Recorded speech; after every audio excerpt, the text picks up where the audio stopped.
माझं नाव कुंदन सुरेश म्हात्रे. मी अनिल पाटील बरोबरच जवळजवळ 20-22 वर्षापासून हे सगळं माशांच्या ह्याच्यामध्ये आलेलो आहे. ॲक्च्युली मला आवड होती आणि त्याच्यामुळे बोलतात ते आवड जास्त निर्माण झाली आणि मग त्याच्यामध्ये जवळजवळ 14 वर्ष एशियन पेंट्समध्ये काम पण केलं. त्याच्यानंतर मग परत जे आहेत याच्यात आवड असल्यामुळे परत याच्यातच हे करत बसतो. आणि आता तुम्हाला मी सांगतो, आता अनिल सरांनी तुम्हाला ब्रीडिंगबद्दल थोडं माशांबद्दल काय जे रिक्वायरमेंट्स असतात हे सगळं अनिल सरांनी सांगितलं आणि शॉपमध्ये काय काय लागतं हे सगळं ऐश्वर्यानी सांगितलं सर्व. हे सर्व असताना पण आता तुम्हाला मी सांगतो ना, मासे जे वेगवेगळे प्रकारचे येतात.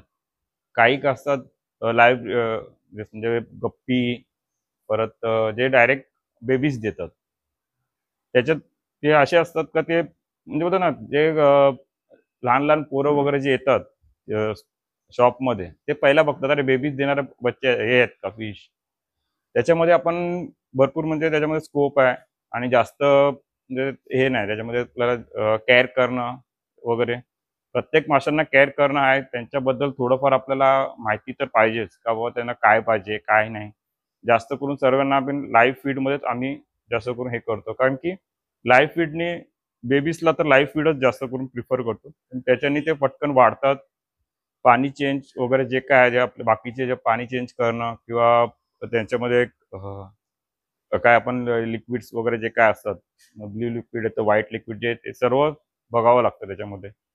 कारण की पाण्याचं आपलं पाणी यूज करतो आपण त्याच्यामध्ये, जास्त करून तर आपण टॅप वॉटर यूज करतो. टॅप वॉटरमध्ये क्लोरीनचं वगैरे प्रमाण असतं, त्याच्यामध्ये ते आपल्याला ते सर्व बेबीजसाठी किती काळजी घेऊ शकतो, किती स्टोअर केलेलं पाणी वापरायचं, हे सगळं त्याच्यामध्ये हे करावं लागतं. आणि तुम्ही हे केलं त्याच्यामध्ये काही मासे असतात ते अंडी लावतात, फक्त अंडी देतात. तर ते काही असं म्हणजे प्लेट असतात, जसं एंजल मासा आहे किंवा ऑस्कर आहे, ते जे प्लेटवरती अंडी लावणार, मेल फिमेल दोन्ही एकत्र आपण काढून ठेवतो. त्याच्यामध्ये त्यांना ॲक्च्युली आपण एन्व्हायरमेंट त्यांच्यासाठी तयार केलेलं असतं का ते अंडी लावणार. मग ते आपण कसं हॅच होतं ते तुम्हाला वरती सर्व सांगणार असणार, तुम्हाला सगळं बघायला भेटेलच. पण ते हॅच होणार, मग त्याच्यानंतर त्यांचं किती दिवस आपल्याला त्यांचं बघावं लागतं, त्यांना शिफ्ट करणं, त्यांना कसं फिडिंग करणं, परत त्यांच्यावर आपण म्हणजे पाणी त्यांचं किती, त्यांना जास्त करून स्टोअर पाणी आम्ही यूज करतो, कारण की ते बच्चे लहान असल्यामुळे ते पटकन टॅप वॉटरने आम्ही हे नाही करत. म्हणजे बऱ्याच अशा गोष्टी आहेत त्या तुम्हाला शिकायला भेटतात. आणि ह्याच्यामध्ये इथे तर वरती तुम्ही जर गेलं तर तुम्हाला इथे म्हणजे सर्व प्रकारचे मासे आहेत ते तुम्हाला, म्हणजे लाईव्ह ब्रिडर्स पासून अंडी देणार परत वेगवेगळे काढून, जसं काही काही त्यांना आपण माशांना बाजूला काढून त्यांना अंडी द्यायसाठी त्यांना एक एन्व्हायरमेंट तयार करतो, जसं ऊल वगैरे टाकून त्याच्यामध्ये आम्ही हे करतो अंडी देण्यासाठी. हे सगळं तुम्हाला इथे वरती बघायला भेटेल. बाकी तुम्ही बोललात तर याच्यामध्ये एवढा स्कोप आहे. तुम्ही म्हणजे बोलतात ना, जसं एक म्हण होती अंबानींनी सांगितलेलं का, तर मुंबईमध्ये तुम्ही आले ना तर तुम्ही रस्त्याला पैसे पडलेले आहेत, तुम्ही फक्त उचलायचे, तुम्हाला माहिती पाहिजे कसं. तसं ते याच्यामध्ये पण तसंच आहे. तुम्ही काही करू शकता, म्हणजे कुठच्या याला शो देऊन तुम्ही कुठे ठेवू शकता. जसं यांनी सांगितलं की एखादा रॉक असेल ना, त्याला पण तुम्ही कसं हे करून मेंटेन करून त्या याच्यामध्ये ठेवतो टँकमध्ये, तर ते घेतात. आणि मी शॉप पण पेट शॉप पण माझं असल्यामुळे मला बरेच कस्टमरचे जे फीडबॅक येतात त्याच्यामध्ये एवढे चांगले चांगले फीडबॅक येतात ना, काही जण सांगतात का माझ्या बाबांना बोलतो, एक एक असा कस्टमर आला का सांगितलं माझ्या बाबांना ना म्हणजे त्यांना त्रास होता, पण तो टँक जवळ बसले ना का ते एकदम रिलॅक्स होतात. त्यांना एवढं बरं वाटतं ना का, म्हणजे त्याच्यानी जे मासे असे फिरतात ते बघत बसतात का हे मासे, तर त्याच्यामध्ये बोलतो मला ते टँकची आवड अजून निर्माण झाली त्याची. मग त्याच्यामध्ये खरंच आता नॉर्मली आपण बघतो, आता जवळ-जवळ म्हणजे मोर दॅन 60% आपण बघितलं तर म्हणजे दोन्ही नवरा-बायको जास्त करून जॉबला आहेत. पण जे जेव्हा थकून येतात, ज्यांच्याकडे जर टँक जरी असला ना, ते तिथे येऊन बोलतो ना 10 मिनिटं तरी बसले ना, त्यांना तो जो थकवा आलेला असतो ना, तो निर्माण. हे सर्व मला कस्टमरचे फीडबॅक्स आहेत. काही कस्टमर असे येतात का त्यांनी म्हणजे, "अरे तुमच्याकडनं मी एवढूसा मासा नेलेला ना, तो आता माझ्याकडे एवढा झाला." असं म्हणजे ते जे एक्साइटमेंटनी बोलत असतात ना, ते आम्हाला ऐकून आम्हाला बरं वाटतं आणि आम्हाला होतं त्याच्याने अजून म्हणजे हे निर्माण होते का रे यार आपल्याकडनं मासा. तर काही कस्टमर सांगतात मी तुझ्याकडनंच मासा नेतो, तू कधी सांग तू कधी आणणार आहेस मासा, कधी आणणार, तुझ्याकडचे मासे माझ्याकडे जिवंत राहतात. मग अजून आम्हाला होप्स वाढतात यार आपल्या मासे चांगला असतं, हेल्दी असतं. तर हे सर्व तुम्हाला सांगितलं ना का अजूनपर्यंत तरी आम्ही तुम्हाला सांगतोय की आम्ही असं असं करतो, पण अजूनपर्यंत आम्ही अजून शिकतोय. की काय झालं तरी अनिल असं आहे, अरे असं असं झालंय रे काय करू. अजूनपर्यंत तर मी 20-22 वर्ष याच्यामध्ये आहे. तरी त्याला विचारा मी कधी त्याला किती वाजता पण कधी कॉल करतो, "अरे माझा मासा ना असा करतो रे, काय झालं असेल त्याला?" किंवा एखादा कस्टमरने मला सांगितलं, "अरे तो माझ्या मासा ना फक्त पडलाय, त्याला काय करू?" आणि सांगतो, "अरे हे कर, ते कर." घरी मला माहिती असलं ना तरी पण मी विचारतो. म्हणजे माझ्याकडे पण असतं सोल्युशन. पण तरी मी कन्फर्म करतो आणि समोरच्या कस्टमरला कधी म्हणजे बोलतात ना, तो आपला कस्टमर बांधलेला असतो.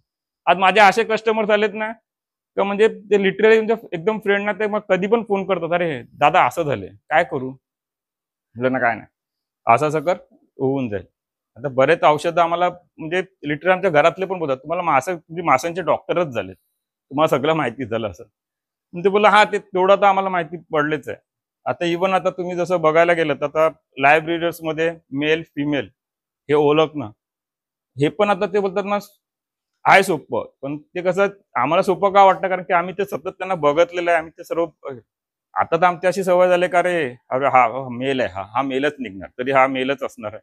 छोट्या असले तरी आम्ही बोलतो, "अरे हा मेल असणार." पण तो कन्फर्म होत नाही. तरी पण आम्ही हा मेल असणार हा साइडला ठेवला. असं म्हणजे बोलतात ना एक त्याच्यामध्ये भरपूर असं हे आहे. जसं तुम्ही आणि या इंडस्ट्रीमध्ये असं आहे ना, जेवढं तुम्ही घुसणार तेवढं तुम्ही घुसत जाणार. तेवढं तुम्हाला आवड निर्माण होते. एखादा मासा तुम्ही जर म्हणतात ना, एखाद्या माशाकडे तुम्ही बघत बसले, तर तुम्हाला असं वाटेल की तो मासा तुमच्याशी बोलतोय लिटरली. एवढंपर्यंत आपल्याला त्याच्यामध्ये स्कोप आहे किंवा बोला काही जे आवड निर्माण होते. आणि मी लहानपणापासून तेव्हा आमच्या इथे कुठेच गावामध्ये एक पण शॉप नव्हता. आम्ही स्टेशनपर्यंत चालत जायचो. भांडूप स्टेशनपर्यंत चालत जाणार. तिथून ते लाईव्ह फीड घेऊन यायचो. घरी जेव्हा पहिला पालायचो. एवढी आवड आम्हाला पहिल्यापासून होती. घरात पण जे बोलतात ना, आम्हाला विचारलं पहिला, "तू पास झालास, आता तुला काय पाहिजे?" पहिला फिश टँक पाहिजे. हे माझं 7वी ला असताना मी घरात सांगितलं, "मी पास झालो ना, मला फिश टँक पाहिजे." बोलतो, "ठीक आहे, आणून देतो." पास झालो लगेच मला आणून दिलं. पण पप्पांना नंतर असं झालं, की ते पप्पांना आवड झाली. पप्पा असेच प्रॉफिट मार्केटला गेलेले. काहीतरी काम होतं म्हणून गेले. त्यांना तिथे फायटर मासे दिसले. त्यांना फायटरबद्दल त्यांना पण नव्हतं माहिती आणि मला पण तेवढं नव्हतं माहिती. कारण की 7वी-8वी ला असताना ते मस्त 2 कलरफुल 2 एक रेड आणि ब्लू घेऊन आले फायटर. दोन्ही एकत्र ठेवल्यावर ते राहत नाही. एकमेकांना मारतात. पण त्यांना एवढी आवड झाली, की ते तिथून घेऊन आले. म्हणजे ते पण नंतर ते बोलतात ना, म्हणजे त्याच्यामध्ये घुसले फिश टँक असणं. मग ते बोलतात ना, हे जे आपलं जे एक्साइटमेंट वाढतं किंवा आपल्याला जे होप्स वाढतात त्याच्याने ते भरपूर हे आहे. मग याच्यामध्ये तुम्हाला बाकीचं तुम्हाला तर सगळं वरती समजेलच काय-काय कसं करतात ते वगैरे. तर जनरली माशांबद्दल या कुंदन सरांनी आणि ऐश्वर्या सरांनी दोघांनी तुम्हाला माहिती दिली. मासे आपण माशांबद्दल थोडंसं माहिती घेऊ. माशांमध्ये 3 प्रकार येतात. पिल्लं देणारे, अंडी देणारे आणि अंडी देऊन पिल्लांची केअर करणारे. हे अंडी देणारे हे फक्त अंडी देतात आणि निघून जातात. कोणाच्या भरोश्यावरती? नेचरच्या नेचरच्या भरोश्यावरती. नेचरमध्ये ते अंडी देतात आणि निघून जातात. तर जे पिल्लं देणारे मासे आहेत त्याच्यामध्ये गप्पी, मॉली, सॉटटेल ह्या प्रकारचे मासे येतात. तर मॉली आणि ह्यांची रिपीट सायकल असते. एकदा त्यांना अंड्यातनं पिल्लू जन्मलं तर 6 महिन्यापर्यंत तर त्यांना मॅच्युरिटी येते आणि 6 महिन्यानंतर ते पिल्लं द्यायला चालू होतात. आणि 6 महिन्यानंतर एकदा पिल्लं दिल्यानंतर 22 ते 28 दिवसाच्या मध्ये परत ते रिपीट पिल्लं देतात. 22 ते 28 मी का सांगतोय, जर तुम्हाला ऑन टाइम 22 जर तुम्हाला 22व्या दिवशी पिल्लं पाहिजेत तर त्या माशांना लागणारं खाणं, पिणं हे सगळं ऑन टाइम द्यावं लागेल. खाणं म्हणजे त्यांना लागणारं लाईव्ह फीड, त्यांची प्रोडक्टिव्हिटी वाढवण्यासाठी जे लागतं लाईव्ह फीड ते देण्यासाठी. म्हणजे जसं ट्यूफेक्स झाले, डेफनी झाली, ब्लडवॉर्म झाले, तर हे लाईव्ह फीड झालं तर हे देणं तुम्हाला गरजेचं आहे. हा, त्याच्यानंतर ड्रायफीड पण तुम्ही देत असाल तर तुमची सायकल थोडी डिले होईल. कारण की आपण जसं रोज डाळ भात भाजी खाल्ली तर चालेल का? कधीतरी मध्ये चिकन पाहिजे, कधीतरी मच्छी पाहिजे, कधी मटण पाहिजे, अंड पाहिजे, कारण की आपल्या बॉडीला त्याच्यामधनं जे लागणारे जे प्रोटीन्स आहेत, मिनरल्स आहेत, कॅल्शियम ते त्याच्यातनं आपण ऍब्झॉर्ब करत आपली बॉडी करते. तसंच माशांनाही ते लाईव्ह फीड लागतं, म्हणून ते देणं गरजेचं आहे. म्हणजे तिन्ही प्रकारच्या माशांना लाईव्ह फीड हा सगळ्यात मोठा सोर्स आहे आणि खूप हेल्दी सोर्स आहे. त्याच्यामुळे लाईव्ह फीडवर तुमचं म्हणजे प्रोडक्शनची कॅपॅसिटी वाढते, मासा कंडिशन मध्ये राहतो, माशाची क्वालिटी चांगली मेंटेन राहते, त्याचे कलर जे नॅचरल कलर आहेत माशाला तर जे नॅचरल कलर आहेत माशांचे ते त्याच्यामधून त्यांचे डार्क वगैरे चांगलं पॅटर्न चांगलं येतं, त्यांचा दिसायला ते व्यवस्थित राहतात. जर तुम्ही एखाद्या दुकानात मासे घ्यायला गेलात आणि तिथे मासे असे शांत असतील, एका कोपऱ्यात बसलेले असतील, मासे आजारी असेल तर तुम्ही घेणार नाही. पण तो जर ऍक्टिव्हली पोहत असतील, चांगले चांगले फिनेज चांगलं आहे, कलर चांगला आहे, अट्रॅक्टिव्ह असेल तर तुम्ही तो मासा इमिजिएट घ्याल. तर तसं आहे, म्हणून त्याच्यासाठी तुम्हाला लाईव्ह फीड आणि हे सगळं गरजेचं आहे. त्याच्यानंतर झालं अंडी देणारे मासे. याच्यामध्ये काय होतं, मेल फिमेल एकत्र येतात कुठे असं, म्हणजे जिथे त्यांना जे पाण्याचं क्लायमेट एन्व्हायरमेंट त्यांना वाटतं की हे प्रॉपर आहे, सुटेबल आहे, तिथे ते अंडी देतात आणि निघून जातात. मग त्या अंड्यांमध्ये हॅच होऊन पिल्लं होतात, तिथे लाईव्ह फीड मोठ्या प्रमाणात ऑलरेडी असतं. ते सगळं बघूनच ते मासे तो विचार करूनच अंडी आणि हे सगळं देतात एन्व्हायरमेंट मध्ये. आणि मग त्यांना त्यात अंडी दिल्यानंतर पिल्लं जी निघतात त्या पिल्लांना ऑटोमॅटिक त्यातनं तिथे फीड असतं, ते खाऊन त्यांची ग्रोथ फास्ट होते. मग ते मोठे झाले की परत मग ते नदीमध्ये, ओढ्यामध्ये असं जातात. हा, तर तसंच तिसरं आहे अंडी देऊन अंड्यांची काळजी घेणारे मासे. म्हणजे जनरली त्या माशांना अशी स्लेट असते किंवा कुठे असतात तर एका ह्याच्यावरती ते अंडी देतात आणि ती अंडी दिल्यानंतर ती त्या अंड्यांचा फॅनिंग करतात. फॅनिंग म्हणजे अंड्याजवळ जाऊन गिल्स मध्ये तोंडाने पाणी घेऊन गिल्सने असं हलवतात पाणी. ते पाण्याचे सायकल होतं, म्हणजे त्या अंड्यांना जे तुमची अंडी दिलेली असेल त्या पार्टवरती पाण्याचा प्रेशरने त्या अंड्याचं पाणी फिरवतात, जेणेकरून त्या पाण्यातलं ऑक्सिजन आहे ते अंड्यांना जावं आणि अंड्यांच्या शेलमधनं ऍब्झॉर्ब घेऊन ते पिल्लांना मिळावं. ही पासून त्यांची ही सुरुवात होते. त्यानंतर जी पिल्लं झालेली आहेत हॅच होतात आणि हॅच झाल्यानंतर त्या पिल्लांना ग्रुपने घेऊन फिरणं, एखादा मासा तिकडे खात आला तर त्याच्यावर अटॅक करणं आणि त्या माशांची केअर करणं आणि मग ते मोठे होईपर्यंत त्यांची केअर करणं, अशी ती प्रोसेस आहे. तर ह्यातले तुम्हाला मी तिन्ही प्रोसेसचे मासे तुम्हाला वर दाखवणार आहे, सगळ्यांबद्दल माहिती देणार आहे. हे 3 प्रकार झाले माशांचे. त्याच्यानंतर माशांना होणारे आजार. आता मासे आहेत, माशांना आजार कसे होतात, कशा प्रकारे होतात, काय होतं त्याच्याबद्दल. शेवटी तो पण एक सजीव आहे. जसं आपल्याला ताप येतो, थंडी होते, जखम होतात, की आपल्या पोटामध्ये दंत होतात, त्याप्रमाणे माशांनाही होतात. जसं डॉग्स कोणाकडे आहेत का, कुत्रा कोणाकडे आहेत, डॉग्स पाळलेले आहेत, त्यांना टिक्स होतात बॉडीवरती. तसं माशांना सुद्धा होतात. तर त्याची औषधं आहेत. तर आपण त्या माशांबद्दल, आजाराबद्दल थोडी आपण माहिती घेऊया. की माशांच्या बॉडीवरती व्हाईट स्पॉट म्हणून आजार आहे, की तो माशांच्या बॉडीवरती असे जसे रव्याचे दाणे असतात पांढरे पांढरे, तसे दाणे होतात व्हाईट स्पॉट मध्ये.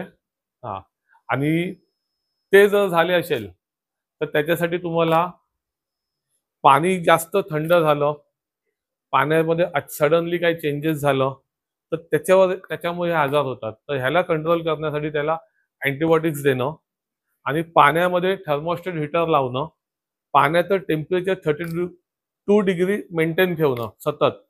पण जेव्हा पाण्याचं टेम्परेचर तुम्ही 32 डिग्रीला मेंटेन करताय त्यावेळी पाणी गरम होतं. पाणी गरम झालं की पाण्यातली ऑक्सिजन लेवल डाऊन होते आणि मासे मरण्याचे थोडे चान्सेस असतात. तेव्हा तुमचं ऑक्सिजन फास्ट पाहिजे, फुल फ्लो मध्ये पाहिजे सतत. एवढी तुमचं जे देत आहे त्याच्यापेक्षा डबल कॅपॅसिटी पण तुम्हाला फ्लो मध्ये द्यायचं आहे. तर जेणेकरून पाणी तुमचं जे गरम झालं की त्यांच्या अंगावरती जे पॅरासाइट्स, जे व्हाईट स्पॉट जे तयार झालेले आहेत, व्हाईट स्पॉट, तर ते ऑटोमॅटिक त्यांची जी कॉलनी डेव्हलप होते ती त्याची चेन तुटते. ती चेन तुटल्यामुळे त्यांना जे पुढे जो आजाराची वाढते ते थांबलं जातं. त्याच्यासोबत आपण त्यांना अँटीबायोटिक्स देतो त्यांची ह्युमिनिटी बूस्ट करायला. आणि ह्युमिनिटी बूस्ट करता त्यांना आपण फीड वगैरे पण आपण त्यांना कंटिन्यू देत असतो की हेल्दी राहायला असं. तर ते ह्या गोष्टी दिल्याने मासा इमिजिएट रिकवर होतो. त्यानंतर आलं फंगस. फंगस या प्रकारामध्ये माशांच्या तोंडाचे लिप्स असतात, फिन्स असतात साईडचे, त्यांना पूर्ण ते सडत येतात, त्याला असं कॉटनचं कसं फंगस तयार होतो. सेम ट्रीटमेंट आहे, अँटीबायोटिक्स, हीटर आणि माशांचं फीड. काही दुकानवाल्यांना किंवा काही ह्यांना नॉलेज नसतं, ते सांगतात की माशांना खाद्य देऊ नका, माशांना फीडिंग बंद करा. पण हे चुकीचं आहे. माशांना त्या फीड आपण दिलं पाहिजे. आपण समजा आपल्याला मलेरिया झालाय, डेंग्यू झालाय, टायफॉइड झालाय, काही झालंय, काही आजार असू दे, आपण हॉस्पिटलला ऍडमिट झालो की सगळ्यात पहिली आपल्याला प्रोसेस केली जाते, IV लावली जाते आपल्या हाताला. IV लावतात आणि आपल्याला सलाईनची बॉटल लावतात, बरोबर. आपण बोलतो अरे काय नुसतं सलाईन लावून ठेवलंय, डॉक्टर काय ट्रीटमेंट करत नाही, आणि आपलं इमिजिएट ब्लड काढून घेतात, आपले रिपोर्ट्स पाठवले जातात लॅबमध्ये. जोपर्यंत लॅबमध्ये आपल्याला प्रॉपर डायग्नोस होत नाही की याला डेंग्यू झालाय, मलेरिया झालाय की टायफॉइड झालाय, तोपर्यंत ते काय करतात, आपल्या बॉडीमध्ये आपल्याला अँटीबॉडीज देतात आणि सलाईन देऊन आपल्या बॉडीमधनं आपली ह्युमिनिटी बूस्ट करायचा प्रयत्न करतात. की आपण आतून फिट व्हायला पाहिजे. तसंच माशांना पण आपण खाद्य बंद केलं तर ते आणखी वीक होणार, त्यांची रोगप्रतिकारक शक्ती कमी होणार. तर ती न होण्यासाठी माशांना फीड हे देणं गरजेचं आहे. जेवढं खातील तेवढं आपल्याला त्यांना देणं गरजेचं आहे त्यासाठी. आणि मग आपण सलाईन असतं, नंतर मग आपलं झालं की मग त्याप्रमाणे इंजेक्शन देऊन आपल्याला इमिजिएट 4 ते 5 दिवसात रिकव्हर केलं जातं त्या प्रकारच्या. त्याप्रमाणे माशांना म्हणून खाद्य देणं गरजेचं आहे असं. त्यानंतर तिसरा प्रकार येतो अँकर वर्म्स, किंवा त्याला आणि एक नाव आहे अर्गुलेस म्हणून. जसं आपल्याला पोटामध्ये जंत होतात त्याप्रमाणे माशांच्या पोटामध्ये पण जंत होतात. त्याच्यासाठी जसं औषध असतं तसं, जसं कुत्र्यांना गुरांना गोचिड होतात त्याप्रमाणे ह्या माशांना अँकर वर्म आणि अर्गुलस हे आहेत, टिक्स प्रमाणे ते होतात. त्यांनाही औषध आहे. ते औषध दिल्यानंतर, फीडमधून दिल्यानंतर माशांच्या पोटात जातं आणि माशांच्या पोटात जाऊन माशांनी खाणं ते रक्तामध्ये मिक्सअप होतं. आणि टिक्सचं काम काय, माशांचं रक्त पिणं, गुरांचं रक्त पिणं. त्याच्यामुळे ते औषध दिल्यावरती मासे ते टिक्स टोटली बॉडी सोडून मरून जातात आणि मासे रिकवर होतात असं. तर हे आजारावरती आहे. बाकी आपण आता ब्रीडिंग आणि सगळं आपण फीडवरती आपण एक बोलूया. फीडमध्ये लाईव्ह फीडमध्ये डेफनी, मोइना हे त्यातले प्रकार आहेत. हे दिलं जातं. आणि जस्ट 1 दिवसाचं जे अंड्यातनं पिल्लू निघतं त्याला द्यायला इन्फोसोरिया म्हणून एक हे असतं, बारीक पॅरामिशन असं एकदम बारीक डॉट असतात, लाईव्ह फीड असतं ते. सूक्ष्मजीव असे असतात एक पेशी, तर ते पिल्लांना फूड पहिल्या दिवशी दिलं जातं. त्याच्यानंतर मग डॅफनिया, पिल्लं थोडी मोठी झाल्यानंतर मग ट्यूफेक्स किडे असतात ते दिलं जातं. थोडे मोठे झाले की नंतर ब्लडवर्म दिलं जातं. असे 3 डेफनी, किडे, ट्यूफेक्स, ब्लडवर्म हे प्रकार. आणि एक चौथा प्रकार आहे मॉस्किटो लार्वा, म्हणजे जे मच्छरचे अंड्यातनं निघतात, पण ते आपण कधीही कोणीही देऊ नये. आपण जरी पकडून आणले, त्यातले 50% जरी तुमच्या घरात हॅच झाले, तर आपल्याला त्यातले ते हॅच झाल्यानंतर ते मच्छर होणार आहेत. आणि मच्छर झाले तर आपल्याला चावले तर आपल्याला डेंग्यू 100% होणार आहे. म्हणून आपल्या जीवापेक्षा मोठा नाहीये कुठलाही व्यवसाय. तर आपल्याला जे चुकीचं आहे ते चुकीच्या प्रॅक्टिस करू नये. कारण की कधी तुम्ही नंतर कुठे इंटरनेटवर बघा, युट्यूबवर पाहाल, तुमच्या लक्षात येईल की त्याच्यामध्ये लिहिलं की मॉस्किटो लार्वा पण देतात, पण आम्ही अनिल सरांकडे गेलो तर त्यांनी आम्हाला याबद्दल सांगितलं नाही. पण अवेअरनेस नाहीये म्हणून मी कोणालाही सांगतो की हे देऊच नका फीड, त्याची आवश्यकता नाहीये. तुमच्याकडे किडे आहे, डॅफने, त्याच्याबद्दल तुम्ही पॅलेट्स फीड आहेत, जसं फिश फूड आहेत, पॅलेट्स फीड ते तुम्ही द्या. ड्राय फीड मध्ये जसं येतात पॅलेट्स फीड येतात, त्याच्यामध्ये ते तुम्ही देऊ शकता आणि ते चांगलेच आहेत फीड. त्याच्यामध्ये मग बरेच कंपन्या, चांगल्या चांगल्या लेवलच्या कंपन्या आहेत. टेट्राबाइट्स आहे, आजूचं फूड आहेत, ट्रॉपिकलचे फूड आहेत, टैयोचं फूड आहे, असं वेगळ्या वेगळ्या बऱ्याच कंपन्या. इंटर्न कंपनी आपली इंडियन कंपनी इंटर्न आहे, त्यांचं फूड आहे. असं बऱ्याच कंपनीचं फूड आहे. त्या ज्या माशाला लागणार आहे, समजा एंजल मासा आहे तर एंजलला लागणारं फूड बनवलेलं आहे, टेट्रासाठी लागणारं फूड बनवलेलं आहे, गोल्डफिशसाठी बनवलेलं आहे, कोई कार्पसाठी बनवलेलं आहे, डिस्कससाठी बनवलेलं आहे. असं प्रत्येक टाईपच्या माशांसाठी त्यांना जे लागतंय त्या प्रोटीन्स आणि त्याप्रमाणे ते विचार करून फूड सगळे बनवलेले, तर ते तुम्ही ते देऊ शकता. ठीक आहे. कोणाला काय प्रश्न वगैरे काय आहे का? आतापर्यंत आपले जे झालं त्याबद्दल कोणाला काय विचारायचं आहे का? असेल तर विचारू शकता. नाहीये. जाऊया आपण वर मासे बघायला. चल चला.